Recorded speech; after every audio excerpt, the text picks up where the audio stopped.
श्री गुरु ब्रह्म महिमालिक शरण गुरु कृपा YouTube channel तरफरु आपण मानकु हार्दिक अभिनंदन जनाई आरंभ करने को जाउची 2026 मसीहा फेब्रुआरी मासरे 12 गोटी राशिर राशिफल।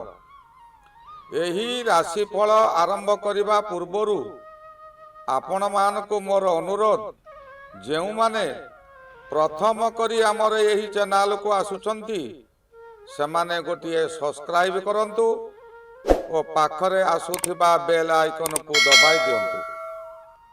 आपण मानकु मु एठारे कहि रखुची जो मानकर विवाह विलंब हेउची किंबा बारंबार चेष्टा करी चाकरी रे फेल मारुचंती, पारिवारिक गंडगोल रहुची, स्वामी स्त्री मध्यरे वाद विवाद लागी रहुची, सेथि सकाशे आपणकर जन्म तारीख, जन्म समय, जन्म स्थान और निजर नाम एई तले दिया जाइतिबा मेल आईडी रे प्रेरण करंतु।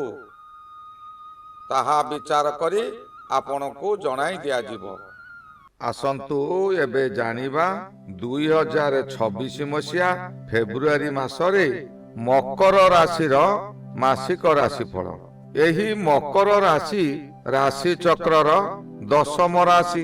एही राशिर अधिपति हेले शनिदेव।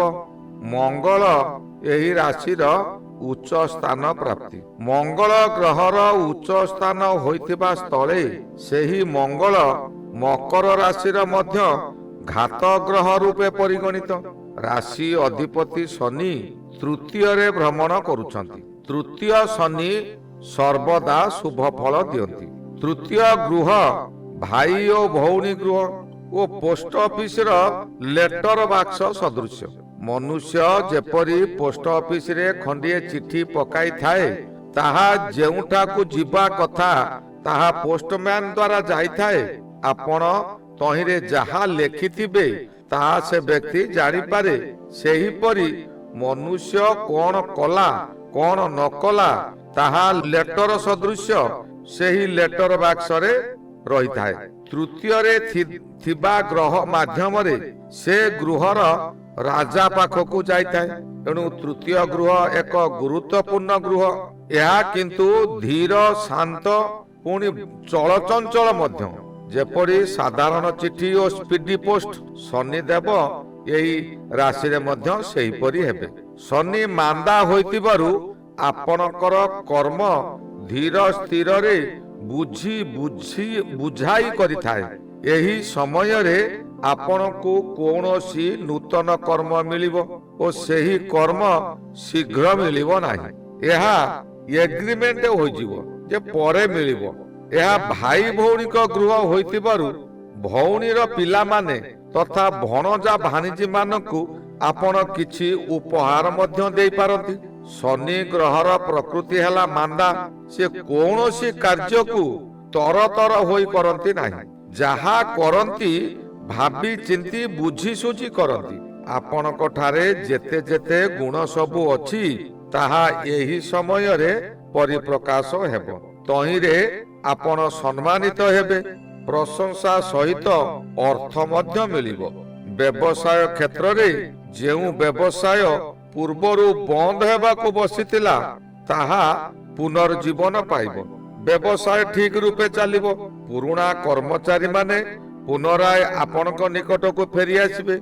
जेउ माने कोनोसी गंडगोल करी किंबा कोनोसी कारणरु आपणक निकटरु दूरेई जाइथिले सेमाने पुनराय आपणक निकट को फेरी आसिबे। किंतु गोटाए दिग प्रति ध्यान देबाकू हेबो जे आपण निज परिवार प्रति जेतिकी ध्यान देबा कथा ताहा ही दियंतु। परिवार प्रति ध्यान देबारे कम करंतु नाही। आपण निज परिवार को ध्यान न देई अन्य परिवारर समस्या रे व्यस्त हस्तक्षेप करती। तांकर जे कोनोसी कार्य हैला से कार्य रे आपण हस्तक्षेप करती। या द्वारा आपण निजे विपद रे पड़िबे। रवि महाग्रह जे कि आत्मा ग्रह ସେହି ଗ୍ରହ 12 ତାରିଖ ଠାରୁ ଦ୍ୱିତୀୟକୁ ତଥା ପରିବାର ଗୃହକୁ ଗୋଚରରେ ଯିବେ। ଏହି ସମୟରେ ପରିବାର ମଧ୍ୟରେ କୌଣସି ନା କୌଣସି କାରଣରୁ ଗଣ୍ଡଗୋଳ ହୋଇପାରେ।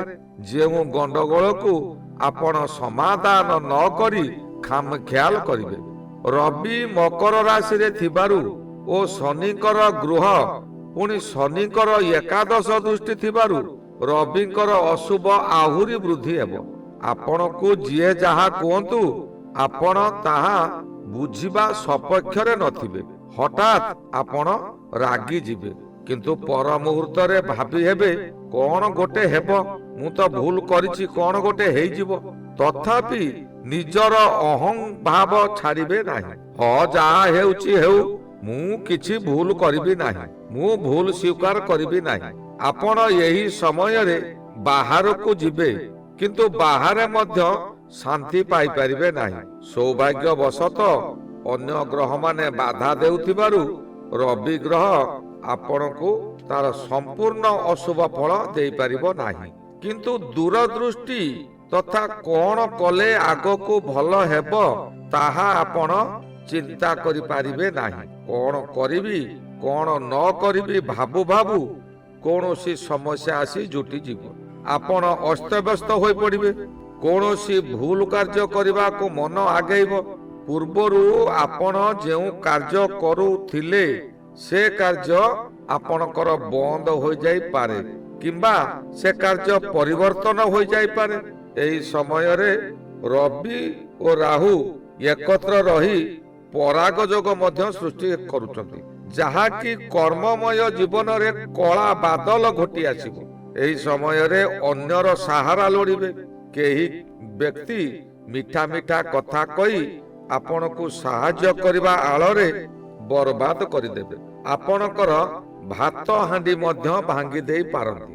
ଯେଉଁ ପୁରୁଣା କର୍ମଚାରୀ ମାନେ ଆପଣଙ୍କ ନିକଟକୁ ଆସି ମିତ୍ରତା କରିଥିଲେ ସେମାନେ ଉପରେ ଉପରେ ମିଠା କଥା କହିବେ, କିନ୍ତୁ ଅନ୍ତର ମଧ୍ୟରେ ହଳାହଳ ବିଷ ତାଙ୍କର ଭରି ରହିଥିବ। ମଙ୍ଗଳ ଗ୍ରହ ଏହି ସମୟରେ ମକର ରାଶିରେ ଅଛନ୍ତି, ଅର୍ଥାତ ମକର ରାଶିରେ ନିଜ ସିଂହାସନରେ ବସିଛନ୍ତି। ମଙ୍ଗଳ ମକର ରାଶିକୁ ଘାତ ଗ୍ରହ ମଧ୍ୟ।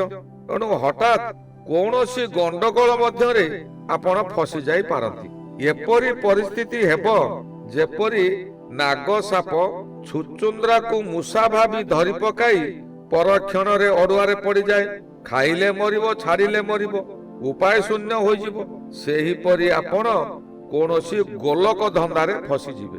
ତହିଁରୁ ମୁକୁଳିବା ନିମନ୍ତେ କେବଳ ପରବ୍ରହ୍ମ ଅଲେଖ ଗୋସାଇ ଭରସା। ଯେପରି କୁରୁସଭା ମଧ୍ୟରେ ଦ୍ରୌପଦୀ ଓ ଅଗାଧ ଜଳରେ ଗଜ ଓ ବନସ୍ଥ ମଧ୍ୟରେ ମୃଗଣୀକୁ ଉଦ୍ଧାର ପ୍ରଭୁ କରିଥିଲେ, ସେହିପରି ଆପଣଙ୍କୁ ପରବ୍ରହ୍ମ ହିଁ ରକ୍ଷା କରିବେ।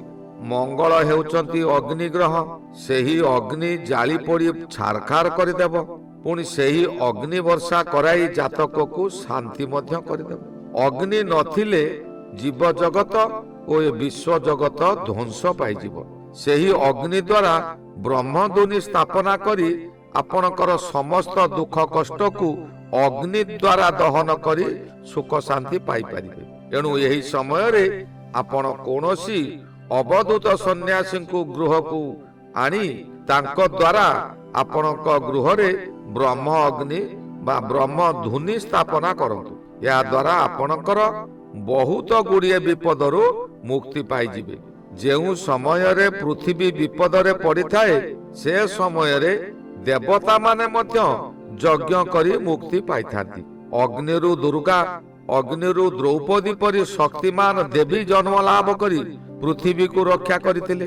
ଆପଣ କୌଣସି ଅବଧୂତ ସନ୍ନ୍ୟାସୀ କିମ୍ବା ନିଜ ଗୁରୁଙ୍କୁ ଆମନ୍ତ୍ରଣ କରି ବ୍ରହ୍ମ ଅଗ୍ନି ଅଖଣ୍ଡ ଧୁନି ସ୍ଥାପନା କରନ୍ତୁ, ଯାହାଦ୍ୱାରା ଆପଣ ପ୍ରତ୍ୟେକ ବିପଦରୁ ମୁକ୍ତି ପାଇଯିବେ। ଦ୍ୱିତୀୟରେ ଥିବା ରାହୁ, ଅଷ୍ଟମରେ ଥିବା କେତୁ, ଷଷ୍ଠରେ ଥିବା ବୃହସ୍ପତି ମଧ୍ୟ ଆପଣଙ୍କୁ ଅଶୁଭ ଫଳ ଦେଇପାରିବେ ନାହିଁ ଯଦି ଆପଣ ନିଜ ଗୃହରେ ବ୍ରହ୍ମ ଧୁନି ସ୍ଥାପନ କରିଥାନ୍ତି। ରାହୁ ଓ କେତୁଙ୍କୁ ମଧ୍ୟ ଦବାଇ ଦେବେ, ନିଜ ସ୍ୱକୀୟ ଫଳ ପ୍ରଦାନ କରିବେ। ଆପଣଙ୍କର ଅନ୍ୟ ଗ୍ରହ ପରିବାର ଠାରୁ ବିଚ୍ଛିନ୍ନ କରୁଥିବା ସ୍ଥଳେ ଶୁକ୍ର ପରିବାର ସହିତ ମିଳାମିଶା କରାଇବାକୁ ଚେଷ୍ଟା କରି ରଖିବ। କେତେକାଂଶରେ ସଫଳ ମଧ୍ୟ ହେବ। ବହୁ ବଡ଼ ବଡ଼ ଧନୀ ବନ୍ଧୁମାନେ ଆପଣଙ୍କୁ ସାହାଯ୍ୟ କରିବେ। ଆପଣଙ୍କର କୌଣସି କାମ ଅଟକିଥିବ, ତାହା ବହୁଦିନ ଧରି କରି ନ ପାରି ହତାଶ ହେଉଥିଲେ, ତାହା ଏବେ ଶୁକ୍ର କୌଣସି ରାଜନେତା କିମ୍ବା ମନ୍ତ୍ରୀଙ୍କ ସାହାଯ୍ୟ ଦେଇ ସେ କାର୍ଯ୍ୟକୁ ପୂରଣ କରାଇଦେବେ, ଯାହା ଫଳରେ ଆପଣ ଆଶ୍ୱସ୍ତି ଅନୁଭବ କରିବେ। ମନରେ ସାହସ ଆସିବ। ଏହି ସମୟରେ ବୁଧ ଗ୍ରହ ମଧ୍ୟ ଦ୍ୱିତୀୟରେ ରହି ନିଜର କଥାବାର୍ତ୍ତାର ଶୈଳୀକୁ ବଦଳାଇ ଦେବ। ବ୍ୟବହାର ମଧୁର ହେବ। ବହୁ ସ୍ଥାନରେ ଆପଣ ପ୍ରଶଂସିତ ହେବେ। ନିଜର ମାନ ସମ୍ମାନ ବୃଦ୍ଧି ହେବ। କିଛି ମାତ୍ରାରେ ଧନ ଆସିବ, ଯାହାଦ୍ୱାରା ଆପଣ ନିଜର ଆବଶ୍ୟକ ପୂରଣ କରିପାରିବେ। ଗୃହରେ କିମ୍ବା କର୍ମସ୍ଥଳୀରେ ସହକର୍ମୀ ମାନଙ୍କ ଅନୁରୋଧରେ ଭୋଜି ଭାତ ଦେଇ ଆପଣ ଖୁସି ମନାଇବେ। ଏହି ଭୋଜି ଭାତରେ ସାତ୍ୱିକ ଆହାର ପରିବର୍ତ୍ତେ ଯଦି ଆମିଷ ଭୋଜି କରିବେ, ତେବେ ରାହୁ ସେହି ଦ୍ୱିତୀୟରେ ରହି ଆପଣଙ୍କୁ ପାଗଳ ପ୍ରାୟ କରିଦେବ। ଆପଣ ଭଲ କଥା କହୁଥିବେ, କିନ୍ତୁ ଅନ୍ୟମାନେ ଆପଣଙ୍କ କଥାକୁ ଖରାପ ଭାବି ଆପଣଙ୍କ ସହିତ ଶତ୍ରୁତା କରିବେ, ଯୁକ୍ତିତର୍କ କରିବେ। ତେଣୁ ଆପଣ ସର୍ବଦା ସତ୍ କଥା କୁହନ୍ତୁ, ମନକୁ ଶାନ୍ତ ରଖନ୍ତୁ। କୌଣସି ବିପଦ ଆପଣଙ୍କୁ ଅଧିକ ପଡ଼ିବ ନାହିଁ। ଏହି ଗଲା 2026 ମସିହା ଫେବୃଆରୀ ମାସରେ ମକର ରାଶିର ମାସିକ ରାଶିଫଳ। ଶ୍ରୀ ଗୁରୁ ବ୍ରହ୍ମ ମହିମା ଅଲେଖ ଶରଣ। ଶ୍ରୀ ଗୁରୁ ବ୍ରହ୍ମ ମହିମା ଅଲେଖ ଶରଣ ଶରଣ ଶରଣ।